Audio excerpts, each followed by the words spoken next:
and then fasting. I do bring it up. I use fasting as more like an added intervention with low carb. So like low carb's the first default, dietary intervention, and then at a later time, if appropriate, if the person has no history of disordered eating, they're not pregnant or breastfeeding, like there's like a list in my head that I go through, active chemotherapy, then they can try intermittent fasting as like an added intervention. I think because I wrote a book titled Fasting While Furious, people think, they walk into my office and they're like, I'm already fasting. And I'm like, actually, the most important thing to do first is to lower the carb count. And then fasting will be so easy. It like comes naturally later because you're less hungry. Exactly. It comes naturally if you are on a restricted carbohydrate diet. I mean, it would have been, I know I was on a high carb diet because for decades, I've been that type 1 now for 44 years.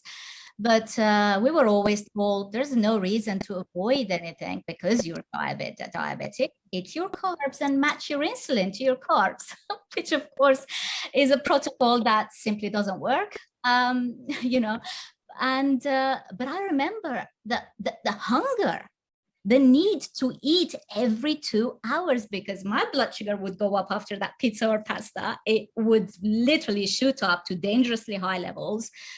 Yep. Despite taking insulin up front, later on, during eating, no strategy would work. And then as blood sugar's dropping down, I would get that feeling of hunger again. And you can't fight it. You can't fight. It's a feeling you cannot fight. So I would eat again and eat again. So all day long, fasting would have been completely unimaginable.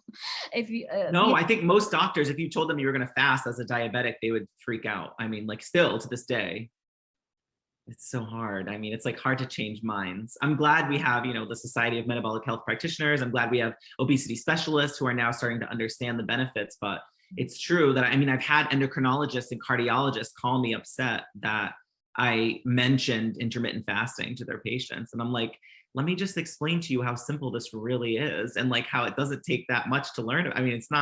I'm not telling people to fast for 5 days who are type 1 diabetic. You know what I mean? Like, I don't want to cause a problem with their blood sugars. I don't want them to get too low.